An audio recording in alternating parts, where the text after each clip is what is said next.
அஸ்ஸலாமு அலைக்கும் ரஹ்மத்துல்லாஹி தஆலா வபரகாத்துஹு. அல்ஹம்துலில்லாஹ். நாம் இன்றைக்கு பார்க்க இருக்கின்ற தலைப்பு அந்நஃப்ஸுல் முத்மஇன்னா. அல்லாஹ் குர்ஆனிலே குறிகாட்டுவான், யா அய்யத்துஹன் நஃப்ஸுல் முத்மஇன்னா இர்ஜிஇ இலா ரப்பிகி ராலியத்தம் மர்லியா ஃபதுகுலி ஃபி இபாதி வதுகுலி ஜன்னதி. நாம் இதுவரைக்கும் பார்த்திருக்கின்ற அனைத்து நஃப்ஸுகளுமே அல்லாஹ் நேரடியாக நீ வா என்பதாகவோ, அடியானுக்குள்ள நீ செல் என்பதாகவோ, சொர்க்கத்துக்கு வா என்பதாகவோ, என்னுடைய பொருத்தம் இருக்கின்றது என்பதாகவோ அல்லாஹ் கூறியதே கிடையாது. அல்லாஹ் கூறிய ஒரே நஃப்ஸ் என்னன்னு சொன்னா நஃப்ஸே முத்துமையினாக தான் இருக்கின்றது. அல்லாஹ் கூறுறான் பாருங்க, நிம்மதி பெற்ற ஆத்மாவே நீ திருப்தியோடும் என்னுடைய பொருத்தத்தை பெற்று நீ வா, அது மட்டுமல்ல என் அடியாரதுக்குள்ளேயும் நீ வா, அது மட்டுமல்ல சுகுணத்திற்கும் நீ வா என்பதாக அல்லாஹ் குர்ஆனிலே கூறி காட்டுகின்றான். இந்த சிறப்பு வாய்ந்த நஃப்ஸே முத்துமையினா என்பது அவுலியாக்களுடைய தரவரிசையில் ஒரு பேசிக் குவாலிட்டியாக, ஸ்டார்டிங் பவுண்டேஷனாக நஃப்ஸு முத்துமையினா இருக்கின்றது. இதனுடைய குணம் என்னன்னு பார்த்து சொன்னா, கிதால செய்வாங்க ஜூது, யாரிடம் நஃப்ஸே முத்துமையினா இருக்கின்றதோ அவருடைய உள்ளம் தாராளமான உள்ளமாக இருக்கும். இரண்டாவது தவக்குல், அவருடைய நம்பிக்கை முழு நம்பிக்கை அல்லாஹ்வை சார்ந்தே இருக்கும். மூணாவது வல் ஹில்மு, பொறுமையும் அமைதி உள்ள குணமாக அவருடைய குணம் இருக்கும். அது மட்டுமல்ல வல் இபாதத்து, அவர் வணக்க வழிபாடு ஈடுபடுவார். அதே போல் அது மட்டுமல்ல வஷ்ஷுக்குரு, நன்றி உள்ள உள்ளமாக அந்த உள்ளம் இருக்கும். வஷ்ஷபுரு, பொறுமை உள்ளமாக அந்த உள்ளம் இருக்கும். இந்த குணம் எல்லாம் அதுல இருக்குமா.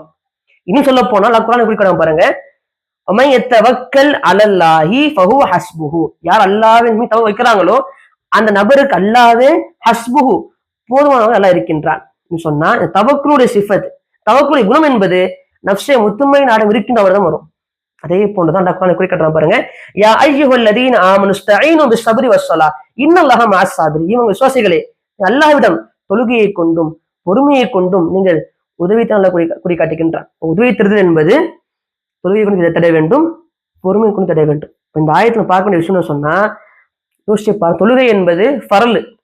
இந்த ஆயத்து அல்லாஹ் பொறுமையை முற்படுத்துறான். பிஸ்ஸப்ரி வஸ்ஸலா, தொழுகைக்கு முன்பதாக அல்லாஹ் பொறுமையை முற்படுத்துறான்னு சொன்னா, பொறுமைதான் மிகப்பெரிய குணமாக இருக்கின்றது. அந்த குணம் கொண்டவர்கள் தான் அந்நஃப்ஸ் முத்மஇன்னாக இருப்பார்கள். இன்னல்லாஹ மஅஸ் ஸாபிரீன், யார்கிட்ட பொறுமை இருக்கோ உங்களோட அல்லாஹ் இருக்கின்றார். அப்ப தவக்குல் வஸ்து இருக்கணும், ரெண்டாவது பொறுமை இருக்கணும், மூணாவது மன அமைதி இருக்கணும். மன அமைதிக்கு என்ன தேவைப்படுது? அலா பி திக்ரில்லாஹ் தத்மஇன்னல் குலூப், யாரிடம் நஃப்ஸே முத்மஇன்னா இருக்கின்றதோ உள்ளம் திக்ருள்ள உள்ளமாக இருக்கும். ஹதீஸ்களை பார்க்கலாம். இன்னும் சொல்ல போனால் நஃபீலான வணக்கங்களை கொண்டு நாம் நஃப்ஸே முத்மஇன்னா அடைய முடியும்.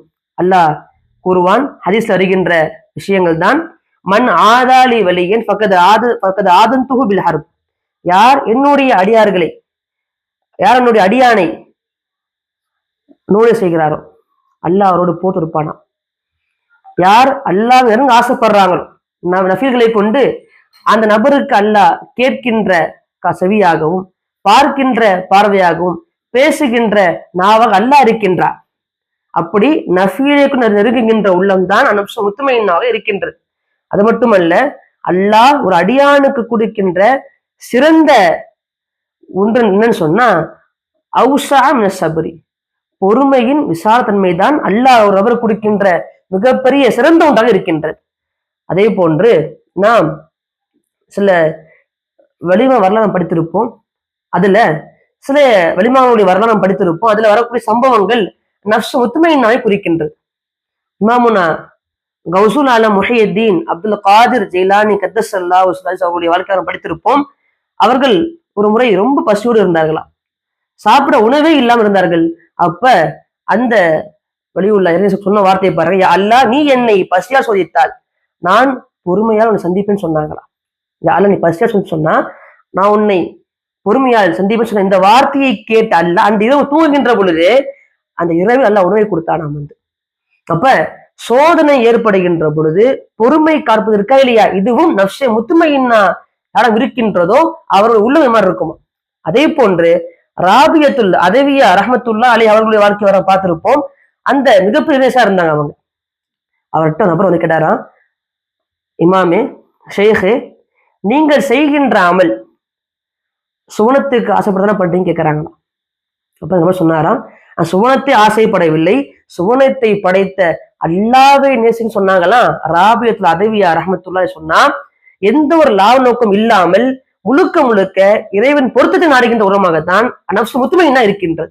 அதே போன்று நாம் பார்க்கின்ற வரலாறு தான் ஹசன் பஸ்ரியுமுல்லா குறிக்காட்டுவார்கள், இந்த துனியா என்பது அத்துனியா சிஜ்னுல் முஃமின், அல்லாஹ் ஏற்றுக்கொண்ட முஃமின்களுக்கு இது சிறைச்சாலையாக இருக்கும். எப்படி சிறைவாசிகளுக்கு சொந்தமா உடை இருக்காதோ, ஆசைப்படுகின்ற உணவு இருக்காதோ, குறிப்பிட்ட நேரத்தில் அவர்கள் செய்து முடிக்க முடியாத வேலையில் இருக்கின்றதோ, அதே போன்றுதான் துனியாவில் வாழுகின்ற முஃமின்கள் கட்டுக்கோப்பாக வாழ வேண்டும். அப்படி வாழ்ந்தாங்கன்னு சொன்னா மறுமை வாழ்க்கை அவர்களுக்கு சிறந்ததாக இருக்கும்பதாக ஹசன் பஸ்ரியுமுல்லா குறிக்காட்டவும் சொன்னா, அவன் யாருடைய உள்ளம் கட்டுக்கோப்பாக இருக்கின்றதோ, கெட்டது செல்லாமல் இருக்கின்றதோ, அந்த உள்ளம் தான் முத்துமையாக நாம் பார்க்க முடிகின்றது. அதே போன்றுதான் ரசூலுல்லாஹி ஸல்லல்லாஹு அலைஹி வஸல்லம் வாழ்க்கை படித்திருப்போம். அதுல ஸல்லல்லாஹு அலைஹி வஸல்லம் அவர்கள் தாயிஃபுக்கு போறாங்க. தாயிஃப் சென்ற பொழுது அந்த மக்கள் சொல்லாலும் கல்லாலும் அடித்தார்கள். அடித்த பொழுதும் கூட பதுவா செய்யாமல் பொறுமையோடு இருந்தார்கள், பொறுமை காத்தார்கள். அந்த பொறுமையின் விளைவு இன்றைக்கு தாயிஃப் முழுக்க ஈமான்ல இருக்கிறாங்கன்னு சொன்னா, சோதனை ஏற்படுகின்ற பொழுது பொறுமை காத்திருக்கின்ற பண்பும் நஃப்ஸே முத்துமையினால் இருக்கின்றது. அல்ஹம்துலில்லாஹ், இதெல்லாம் கொண்டு வர வேண்டும். தவக்குல், சபுர், நவாஃபில், அதே போன்று பொறுமை காத்தல், யார் வேலை இருக்கின்றதோ அவர் நஃப்ஸை முத்துமையை அடைய முடியும். இன்னும் சொல்ல போனால் சில இமாம்கள் சொல்லுவார்கள், இதனோடு சேர்த்து ஐவேளை தொழுகையும் தஹஜ்ஜத்தும் இஸ்திக்ஃபாரும் ஸலவாத்தும் ஹலாலான வருமானம் வைத்திருக்கிறார்களோ அவர்களும் நஃப்ஸை முத்துமையை அடையும் கூறுவார்கள். நாம் ஆளுகின்ற காலத்தில் நஃப்ஸை முத்துமையை அடைந்து நாம் அடுத்த கட்டத்தை அடைய இருக்கின்றோம் இன்ஷா அல்லாஹ். அஸ்ஸலாமு அலைக்கும் வரஹ்மத்துல்லாஹி தஆலா வபரகாத்துஹு.